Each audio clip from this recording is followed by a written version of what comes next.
Deep inside a bleak mountain in an undisclosed location in Norway, an abandoned Cold War bunker harbored a deadly killer. Charted by a lone urban explorer in January 2017, the dismal subterranean complex was exactly the sort of place you would expect to find a lurking monster.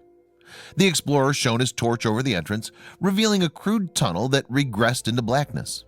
Like some infernal portal of an otherworldly realm, it almost seemed to scream a warning to would-be travelers.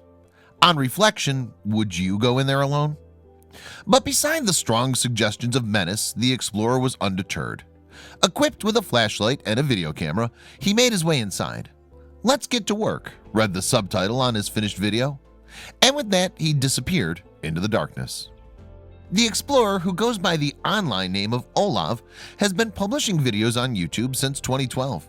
His past exploits have taken him to a number of creepy locations: a crematorium, a military complex, a sanatorium, a prison, and a research center.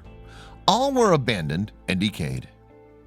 "Urban exploring is a practice that comes with certain risks," he wrote on his YouTube channel. "Serious injuries or even death is a risk, as many of these locations are closed down." Indeed, his encounter with a killer in the tunnels of a Cold War bunker demonstrated just how dangerous urban exploration can be. Like some hellish labyrinth, the tunnels appeared to extend for some distance into the mountain. Rickety pipes, overhead ducts, and electrical wires punctuated Olav's gloomy journey. He arrived at an old diesel generator and flipped the switch. Nothing happened. There was only darkness and silence. On and on stretched the tunnels, a layer of dank water covering the floor in places. "I know it's a long walk," wrote Olav, "but I want you to feel just how deep inside the mountain we are." And despite his ominous surroundings, he appeared to be quite at ease. "The silence is so comforting," he wrote. Although Olav did not specify his exact location, the bunker is in one of many such structures in Norway. Until its occupation by German forces during the Second World War, the country had pursued a policy of neutrality. In the aftermath of the war, however, Norway joined NATO. For without the protective alliance of NATO, the Norwegian coast was dangerously exposed. It was right next to the Kola Peninsula, one of the Soviet Union's most important military strongholds. In fact, the area was home to numerous Soviet shipyards and naval bases, not to mention scores of nuclear submarines. Primed for any potential invasion, Norway came to be regarded as a kind of Western front line. With American aid, the country built a vast network of Cold War infrastructure. This included multiple bases, fortifications, harbors, and underground bunkers, such as the one that Olav explored. Meanwhile, somewhere deep in the mountain, he arrived at a junction. There was a door, and it opened into a dilapidated room. Inside, there was a wood-built structure, a few pieces of discarded furniture, and an old telephone. It was here that Olav first glimpsed the killer. The killer, in fact, was a kind of toxic mold. It swathed the walls of the wood-built structure like eerie cobwebs. "See that white stuff on the wall?" wrote Olav. "That's the kind of fungus you don't want to breathe." Fortunately, Olav had come prepared. He'd worn a mask for the entire duration of his journey. It's not clear exactly what type of deadly fungus had sprouted in the confines of the bunker.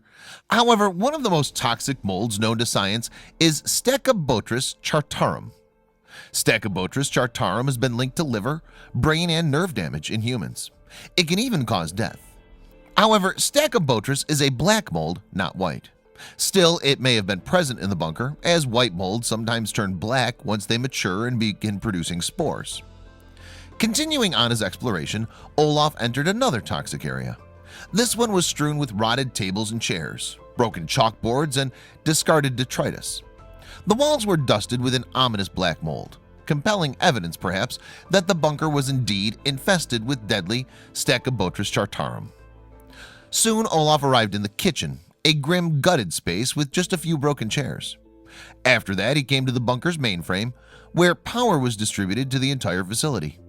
Shards of rust were scattered on the floor, and the walls in both rooms were coated with the same mysterious black substance. In the comments section on his YouTube channel, Olav explained what the facility was once used for. It was a shelter that also worked as a communication center for the civil protection. In an emergency, people in the local area might be ordered into this shelter, and the Norwegian Civil Protection Unit would operate the place until further notice.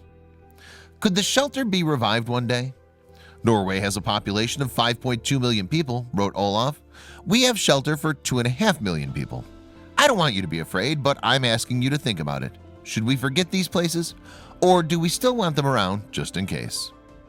Indeed, recent developments in international politics suggest that the risk of thermonuclear war is increasing. No one knows if the saber-rattling of North Korea's Kim Jong-un will lead to more sinister developments. However, the country's nuclear program is definitely a cause for concern. Meanwhile, if the citizens of Norway want to use the facility to escape the effects of radioactive fallout, they'll first need to ensure that no colonies of deadly Streptococcus remain. Time to break out the borax and get scrubbing.